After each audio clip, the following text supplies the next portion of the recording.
সালমান, তুমি? প্রবলেম কি তোমার? আই সেড প্রবলেম কি তোর?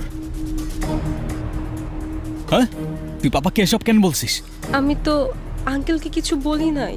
সাইবার ক্যারেক্টার খারাপ, ওর টাকার অনেক লোভ। এসব বলিস নাই তুই পাপাকে? ওর ক্যারেক্টার খারাপ প্রমাণ দে। চল রাখ তোর প্রমাণ। ওর ক্যারেক্টার খারাপ হইলেও ওর আমি ভালোবাসি। তোর কি প্রবলেম? হ্যাঁ, অ্যান্সার কর। আই এম সরি সালমান, আমি আর পারছিলাম না।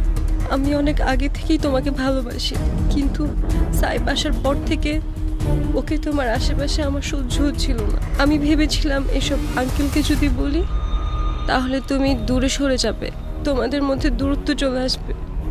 আমি শুধু তোমাকে চেয়েছিলাম, আমি বুঝতে পারিনি, আমার ভুল হয়ে গেছে। তুমি জানো তুমি কি করছো?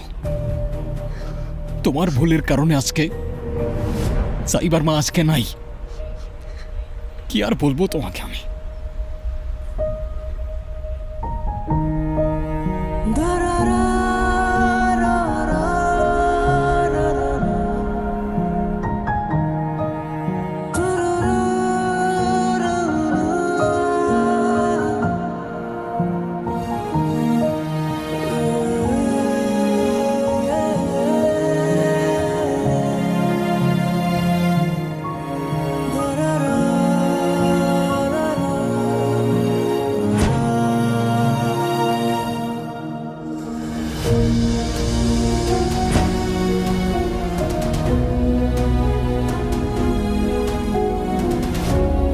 আমি সাইবার খোঁজ অনেক করেছি, ভার্সিটি, ওর বাসায়, আরো শহরের শত শত জায়গায়, কিন্তু কোথাও আমি ওকে খুঁজে পাইনি।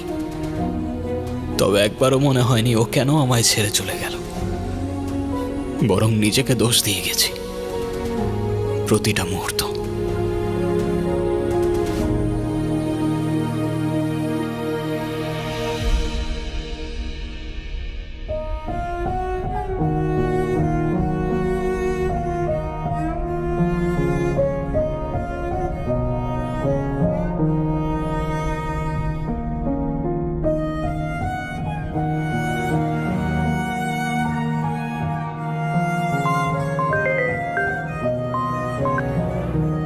হ্যালো,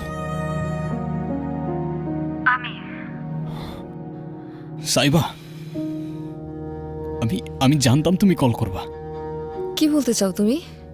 অনেকগুলো প্রশ্ন রয়ে গেছে মনের ভেতর। এত বছর ধরে সেই প্রশ্নগুলোকে নিয়ে আমি ঘুরে বেড়াচ্ছি, আর ভেতরে চেপে রাখতে পারতেছি না আমি।